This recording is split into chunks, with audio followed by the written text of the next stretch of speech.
Son, daughter, peace be with you. Breathe. I am here sitting beside you, speaking to you the way someone talks with a dear friend at the end of a long day. I know the weight you've been carrying in your heart, even when you smile on the outside. I know the thoughts that rise when everything goes quiet.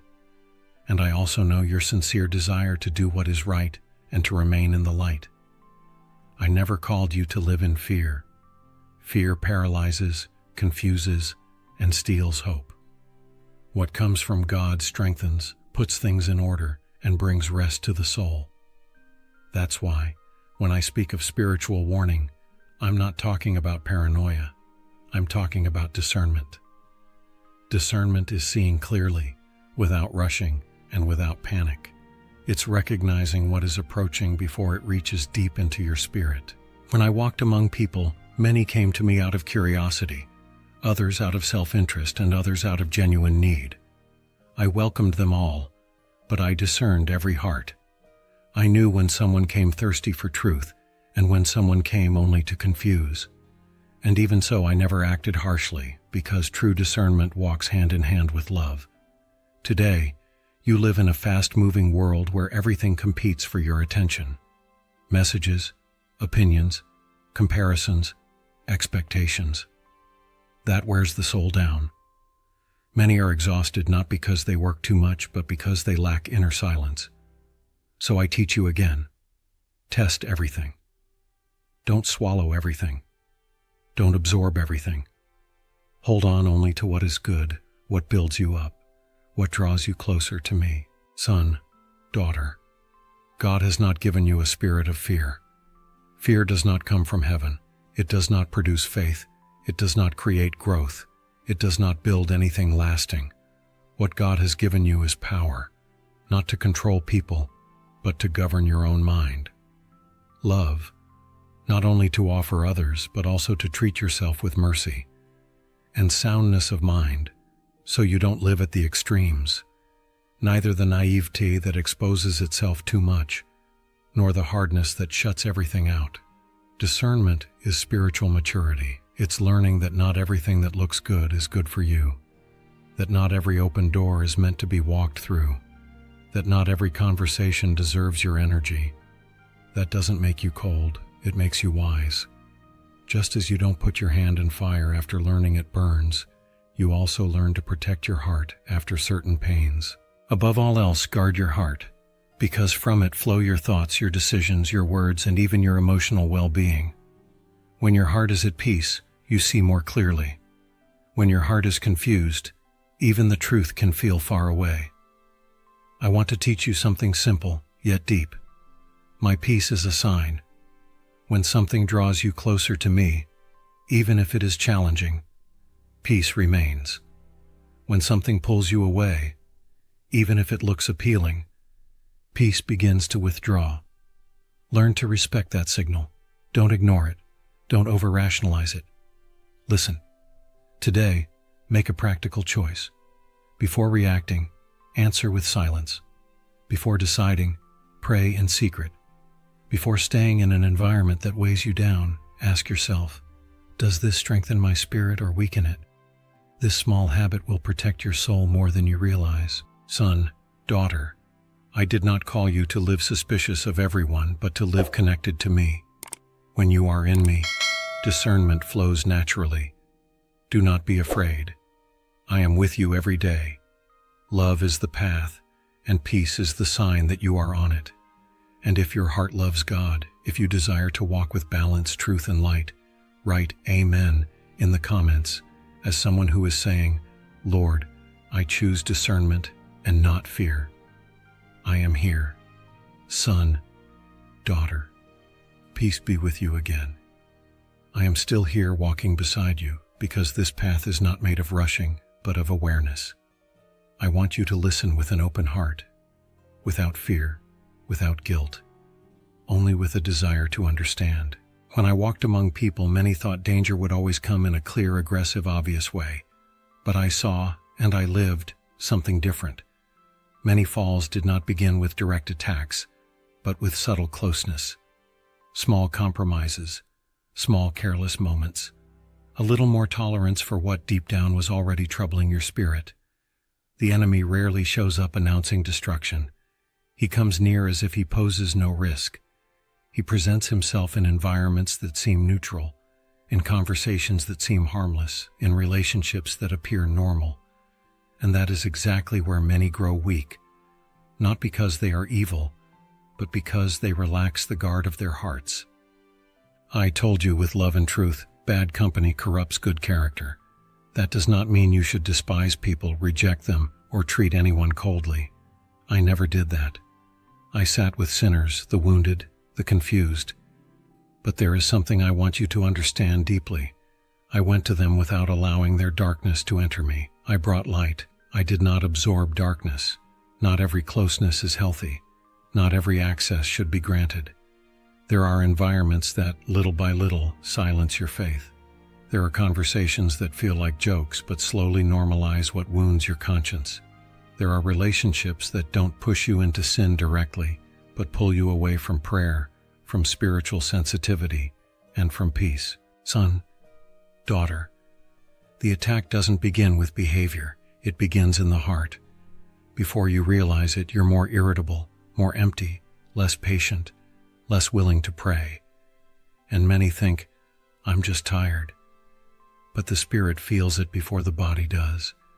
That's why I taught you to guard your heart above all else. The problem isn't being near people. The problem is staying too long where your faith begins to dilute, where your values are constantly questioned, where your light bothers others, and little by little they make you feel like you're too much, too sensitive, or too intense for loving God. I want you to know, protecting your spirit is not spiritual pride. It is responsibility.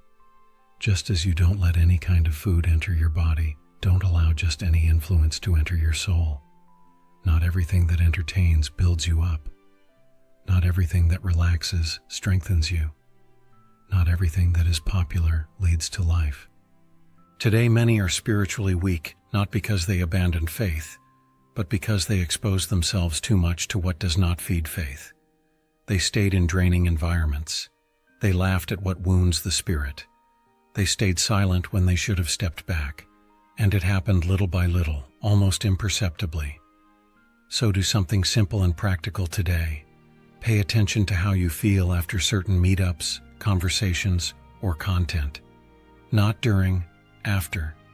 If your peace decreases, if your desire to pray disappears, if your heart grows heavy, that is a sign. Don't ignore it. Stepping back is also wisdom. I am not calling you to live isolated, but to live aligned. When you are aligned with me, you will know when to draw near and when to keep distance. You will know how to love without losing yourself, how to help without being drained, how to be present without being contaminated. Son and daughter, it is not a lack of love to set boundaries. Boundaries are also a form of love, for you, for your faith, and even for others. Love is the path, but it always walks alongside truth. And now, let me hear your voice. In the comments, write what has challenged your discernment the most lately. Environments, relationships, conversations, social media, choices. Not to expose yourself, but to acknowledge it. Light begins when we name what we feel. I am here. Do not be afraid. Son, daughter, peace be with you.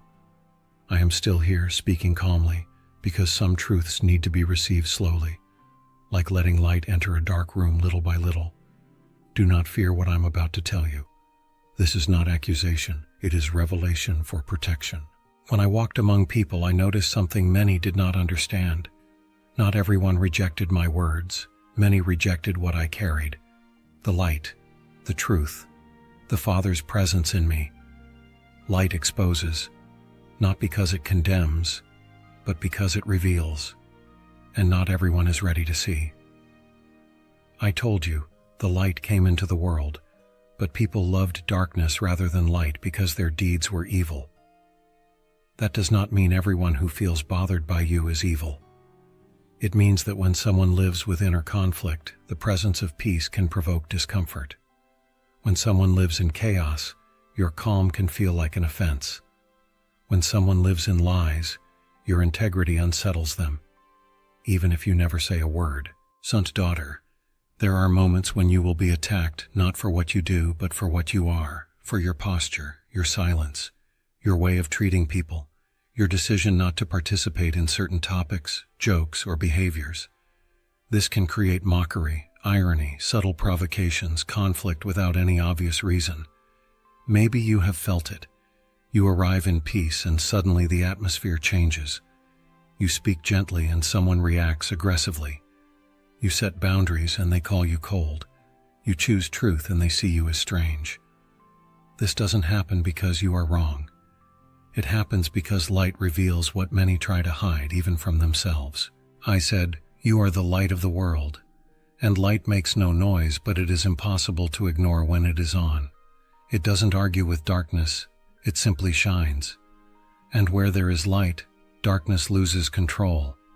That is why some try to put the light out, not with force but through emotional exhaustion, devaluation, and constant conflict. I want you to understand something important. When attacks arise without a clear reason, when your peace is repeatedly tested, when your integrity is questioned even without failure, this can be a spiritual sign. Not so you become proud, but so you protect yourself. Pride would say, "I'm better." Discernment says, "I must guard my heart." Son's daughter, do not answer attack with attack. Do not lower yourself to prove anything.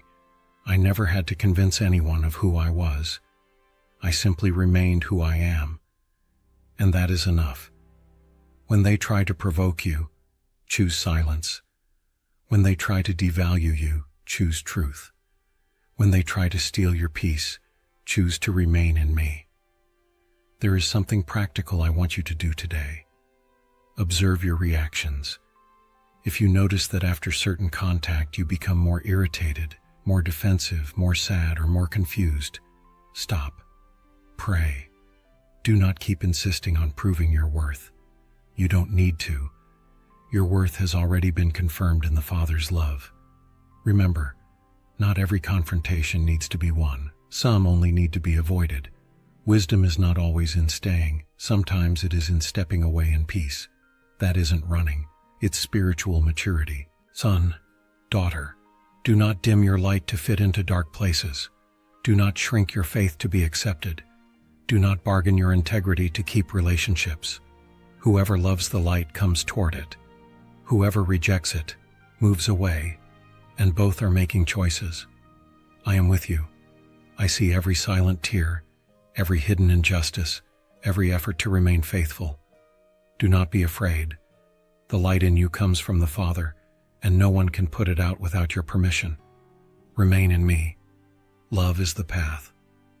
Son, daughter, peace be with you. Stay with me a little longer. Set your heart down here, because what I'm about to tell you touches something many feel, but few can explain with words. There is a tiredness that doesn't come from the body. You know it. It's that weight that shows up even after rest. A sense of emptiness that appears without a clear reason. A lack of strength that doesn't resolve with sleep, distraction, or silence. This tiredness is born in the spirit. When I walked among people, I recognized this clearly. There were people who drew near and, even while in need, strengthened faith, awakened compassion, and brought life. Others, however, drained. Not because they asked for help, but because they operated out of inner confusion, envy, manipulation, or resistance to truth. Son, daughter, not all exhaustion is natural. There are encounters that seem normal but leave your soul heavier. Conversations that aren't aggressive, yet you walk away feeling smaller than when you arrived. Relationships that don't hurt you directly, but little by little empty you of joy, hope, and spiritual desire. This happens because the attack often doesn't begin in the mind or in behavior. It begins in the spirit. First comes the weight, then the confusion, then the loss of desire to pray, to give thanks, to believe. And before you realize it, you're trying to live on what's left of your strength instead of the strength I offer. I tell you in love, when something consistently leaves you spiritually weaker, it should not be ignored. A generous soul will prosper, yes, but even generosity must remain connected to the right source. I never asked you to burn out trying to save everyone. I called you to remain in me, because in me your strength is renewed. Isaiah wrote that I strengthen the weary and give power to the faint. But notice something important. Strength comes from me, not from the environment. If you are constantly leaving weaker after certain contact, it is a sign you are giving more than you are receiving spiritually. Son, daughter, there are people who talk a lot but do not build you up. People who come near only to unload frustrations, criticism, bitterness. They do not want transformation.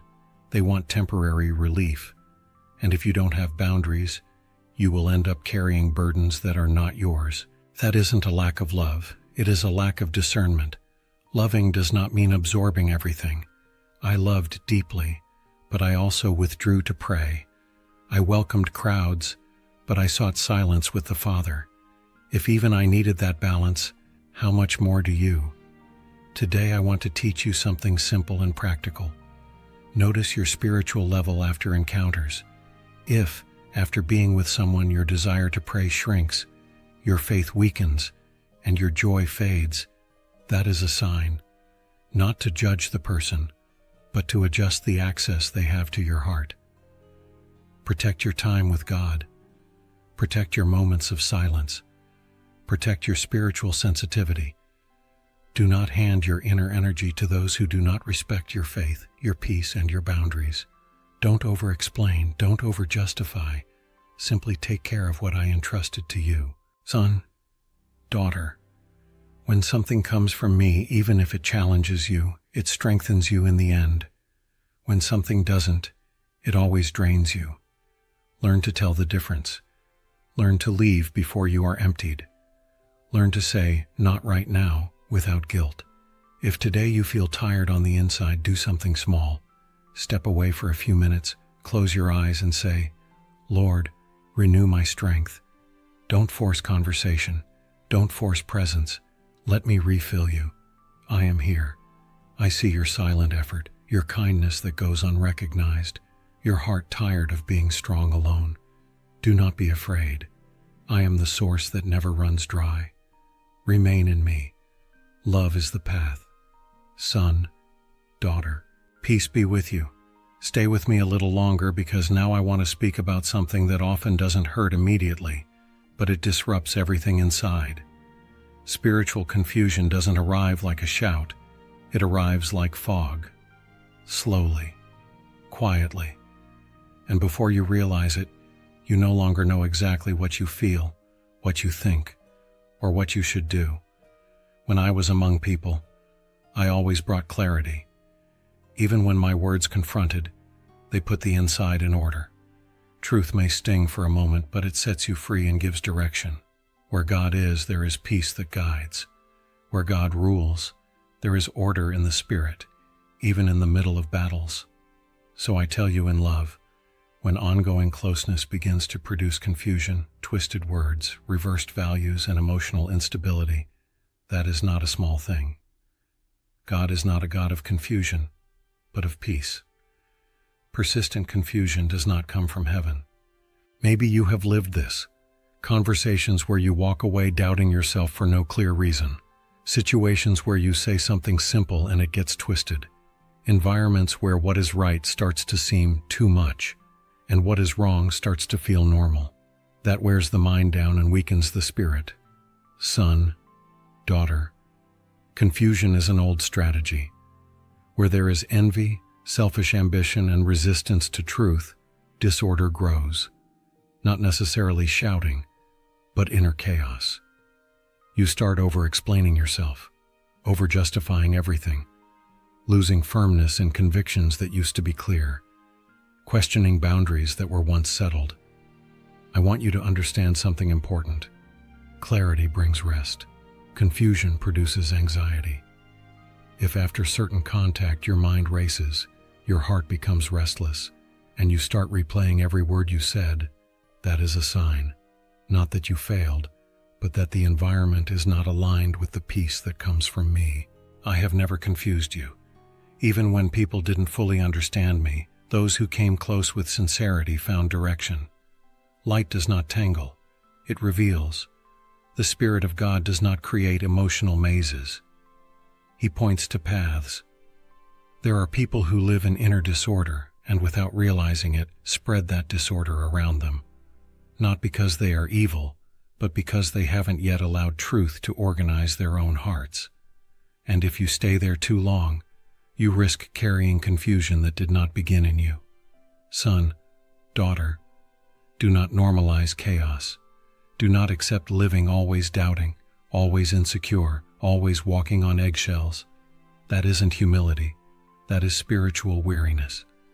Humility draws you closer to me. Confusion pulls you away from your identity. Today, do something simple and practical. After a conversation or encounter, ask yourself quietly, do I feel more peace or more confusion? Don't ignore the answer. If confusion keeps repeating, adjust your proximity, reduce the time, change the subject, set limits. You don't have to confront everything. Sometimes it's enough to step back. Guard your heart from emotional confusion as well. Not all intensity is depth. Not every strong emotion is God's direction. Learn to value what brings steadiness, even if it is simple and quiet. Son, daughter, I called you to live with clarity, to walk with gentle firmness, to know who you are even when others try to confuse you. Remain in my word. It puts the inside in order, aligns the heart, and restores peace. I am here. Do not fear the truth. It is your ally. Love is the path, and peace is the sign that you are walking in it. Son's daughter, peace be with you. Stay here with me a little longer. I want you to feel these words not only with your mind, but with your heart. There are things I teach not with noise, but with silence. Not with urgency, but with steadiness. Peace is one of them. When I walked among men, many asked me what was right to do, where to go, whom to trust. And many times, even before I answered with words, I watched the state of their hearts. Because the heart reveals what the mouth still doesn't know how to say, I want you to know something precious. The peace that comes from me is not just a pleasant feeling. It is a sign, a spiritual thermometer. It shows when you are aligned with the Father and when something is out of place. That is why I told you to let the peace of Christ rule in your heart. A referee doesn't shout. He signals. He points out when something has stepped out of bounds. Son, daughter, not every disturbance comes from the outside. Sometimes it begins when you stay too long where you shouldn't be, when you insist on relationships that steal your serenity, when you tolerate environments that wound your conscience. Peace begins to withdraw, not as punishment, but as a warning. There are people who live in constant inner agitation and think it's normal. They confuse intensity with purpose, anxiety with zeal, restlessness with spiritual movement. But I tell you with love, where I reign there is rest. Even in the middle of a storm, there is an anchor within. When something draws you closer to me, your peace deepens. When something pulls you away, your peace breaks apart. There may be momentary pleasure, distraction, or a sense of belonging, but true peace does not remain. Learn to notice that.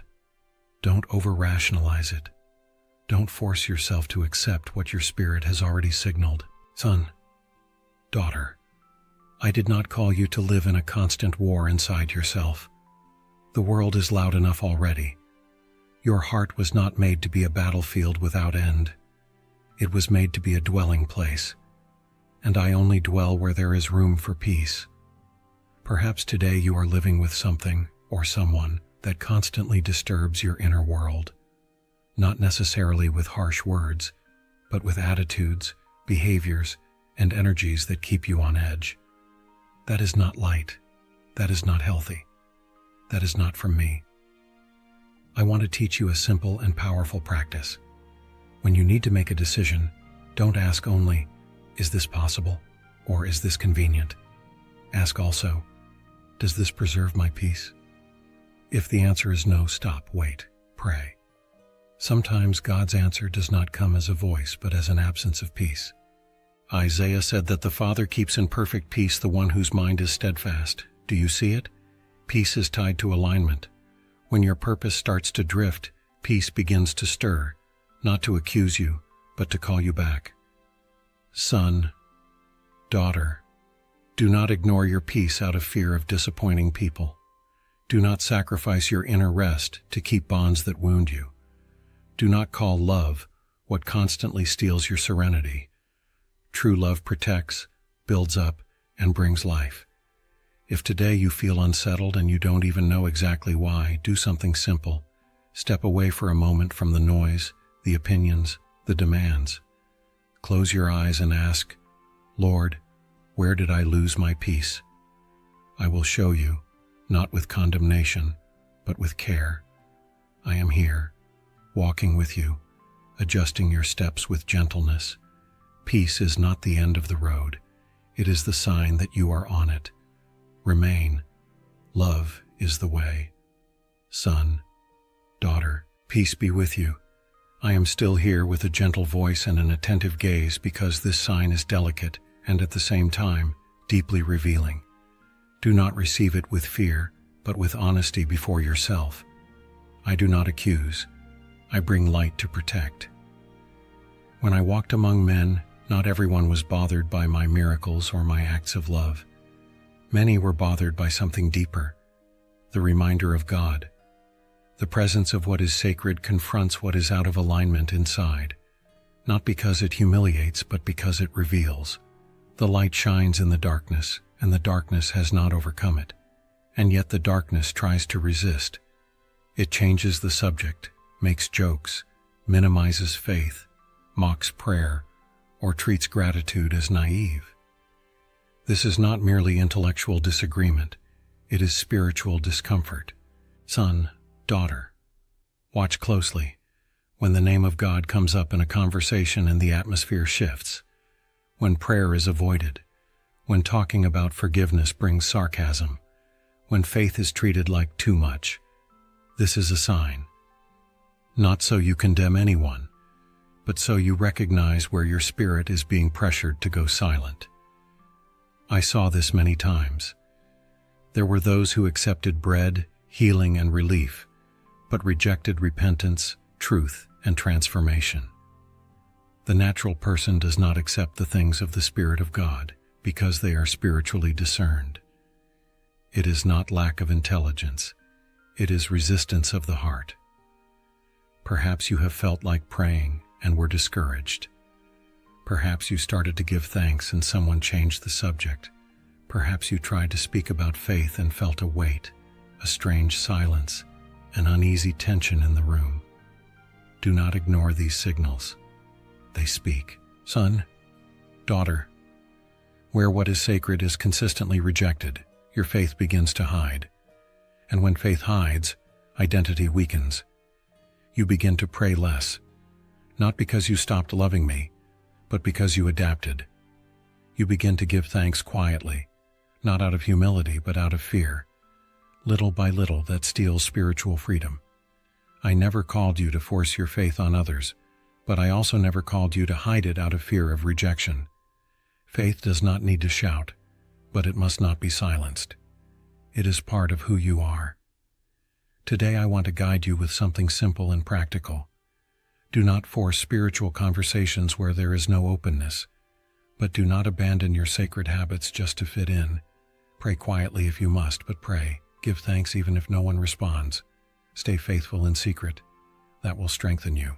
If you notice that certain environments or relationships consistently pull you away from prayer, from the word, and from gratitude, reduce your exposure. Don't argue.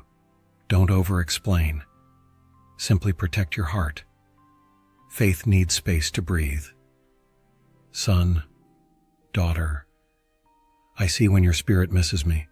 I see when you try to squeeze me into tiny corners of your day. I do not reproach you for that. I invite you back. Return to the simple things. Return to the short prayer. Return to sincere gratitude. Return to my presence. I am here. I never moved away. Love is the way, and the light is still shining, even when people try to ignore it. Son, daughter, peace be with you. Come a little closer, because now I want to speak to you about a place that has never lost its power, even when many treat it as a last resort. I speak of prayer, not as an empty ritual, but as a living meeting, not as a heavy obligation, but as the breath of the soul. When I walked among men, I prayed. I prayed before decisions, I prayed after miracles, I prayed when I was surrounded by crowds, and I prayed when I was completely alone. I did not do this because I needed to convince the Father of anything, but because prayer keeps the heart aligned with heaven. It strengthens, reveals, and protects. I want you to understand something deep. Prayer does not only weaken spiritual attack, it reveals hidden patterns. When you pray with consistency, things begin to become clear. Strange reactions appear. Resistance rises. People become uncomfortable or drift away. Not because prayer creates problems, but because it exposes what was hidden. Son or daughter, there are situations that only become visible when the light of prayer shines on them. While you don't pray, everything feels confusing, blended, undefined. But when you stand before God, what is not from Him begins to lose strength. What was heavy begins to show itself as something that does not belong to you. I told you to pray at all times in the Spirit, not only when everything collapses, but also when everything seems fine. Steady prayer creates spiritual sensitivity. It sharpens discernment. It helps you notice when something shifts in an environment, in relationships, within you. Perhaps you have noticed this. When your prayer life grows stronger, some relationships feel uncomfortable. Some conversations lose their charm. Some habits begin to bother you. That is not regression. That is growth. Light is entering places where you once silently adapted.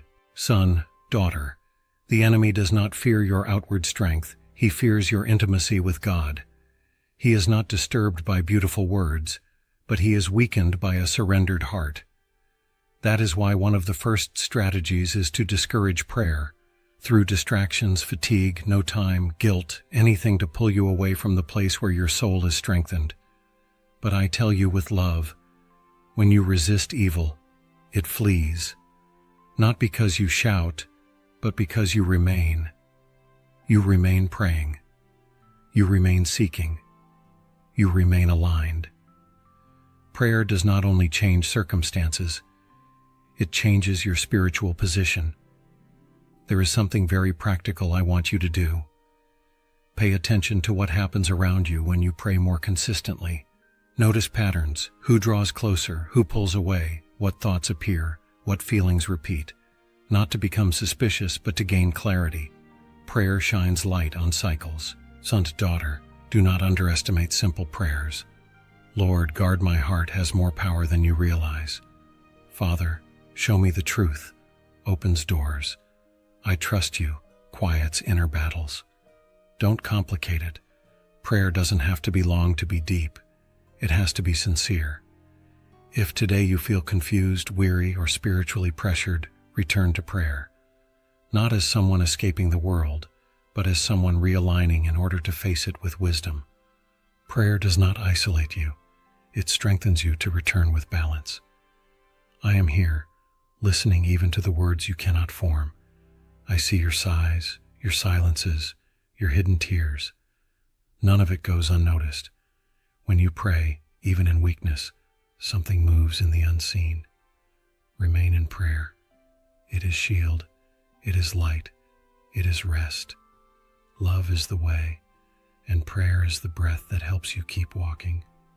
Son, daughter, peace be with you.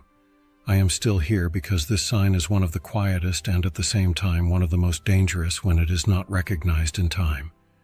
I want you to listen carefully, without fear, without guilt, only with truth in your heart. When I walked among men, I never encouraged isolation. Even when I withdrew to pray, I came back. Withdrawal was for strengthening, not for permanent distance. Spiritual isolation, however, does not come from rest. It comes from weakening. It arrives slowly, disguised as tiredness, discouragement, the desire to be alone just a little longer. The enemy knows this strategy well. First, he tries to wear you down, then to confuse you. After that, to pull you away from prayer, away from fellowship, away from the people who build you up. Not with force, but with whispers. You don't need that right now. No one understands you. It's better to handle everything alone. Son, daughter, when you move away from what strengthens you, you become more vulnerable. Not because you are weak, but because you were created to walk in communion. I never called you to carry burdens alone. I gave you brothers, friends, people of faith, so that one can uphold another when strength runs low. The word reminds you, do not neglect gathering together, not because God needs your physical presence, but because you need edification. A cord of 3 strands is not quickly broken. When you are alone, your mind becomes open ground for accusations, distortions, and lies about yourself. Perhaps today you feel farther from God, less willing to pray, less motivated to be with people who used to do you good. That is not coincidence. It is a sign, not condemnation, but a loving alert. Something is trying to pull you away from the source. Son's daughter, spiritual isolation often comes with thoughts like, I don't matter, no one cares, I can handle this alone. Those words do not come from the Father. I tell you, you do matter. You are missed. Your presence matters. Your faith strengthens others even when you don't realize it. I want to guide you with something simple and practical today. Don't disappear completely. Even if you don't feel like it, keep one small connection. A short prayer, a sincere message, a simple meetup. Don't wait for motivation to return before you act. Act so that strength can return. Come back little by little, not with pressure, but with humility. Say, I need help. That is not weakness. That is wisdom. Pride isolates. Love reconnects. Son, daughter, I see when you pull back because of pain, disappointment, or exhaustion. I understand. But do not let that withdrawal become a prison. I walk with you hand in hand, often through others as well. Faith grows in encounter. And if these words are reaching you, if you want to keep learning, strengthening your discernment, and walking with me, subscribe to follow the next episodes. Not out of obligation, but so we can stay together on this path of light, step by step, calmly and with love. I am here. Don't pull away from those who truly do you good. Love is the way, and it almost always passes through communion. Son, daughter, peace be with you. Stay with me to the end of this road, because now I want to show you not only the signs but the response. Not a harsh response, not defensive, not loaded with judgment, but a response born of love, truth, and spiritual maturity. Everything I have revealed to you up to this point was never meant to make you distrust people or live in constant anxious vigilance. I never taught that. What I teach you is care for the heart, protection of the spirit, faithfulness to the light. The signs are not to condemn anyone, but to keep you whole. When I was among men, I saw wounded hearts, confused hearts, hardened hearts, and also sincere hearts. I did not label people. I discerned environments, postures, and fruit. That is what I invite you to do. Do not call evil what is still wounded, but also do not hand your heart over without boundaries. The right response never begins by pointing at the other person. It begins by turning back to me. When you notice signs of attack, draining, confusion, or distance, the first response is not confrontation. It is return. Return to prayer. Return to the Word. Return to what strengthens you spiritually. I told you to put on the full armor of God. Notice this. Armor is not an attack weapon against people. It is protection. It guards your mind, your heart, your faith. It allows you to stand firm without becoming aggressive, loving without becoming overly exposed. Son, daughter, protecting your spirit may mean stepping back a little, reducing frequency, changing the kind of conversations you have, setting clear boundaries. That is not rejection. It is wisdom. Not everyone can walk with you at the same level of closeness, and that is okay. There are moments when love shows itself by saying no. There are moments when faithfulness to God requires temporary distance from environments that weaken you. Don't over-explain. Don't justify yourself all the time. Those who walk in the light don't need to defend themselves constantly. I also want to remind you, do not conform to this world. Do not normalize what steals your peace, distorts your faith, and weakens your spirit. Transformation begins in the mind, but it shows up in daily choices. Choosing peace is a spiritual act. Choosing boundaries is an act of self-respect and faithfulness to God. Today, do something simple and concrete. Review your spiritual habits. How is your prayer, your gratitude, your time with me? Not to blame yourself, but to adjust. Small realignments prevent great pains later. Son, daughter, I did not call you to live disconnected, confused, or drained. I called you to live in abundance of peace, clarity, and love. And that life begins when you decide to remain in the light, even if it costs you a few distances. If this message built you up, if you feel it can protect other weary hearts, like and share it so more people can be reached by the light, not by fear. Love grows when it is shared. I am here. I always have been. Walking with you, teaching you to love without losing yourself, to serve without exhausting yourself, to discern without judging. Do not be afraid. Love is the way.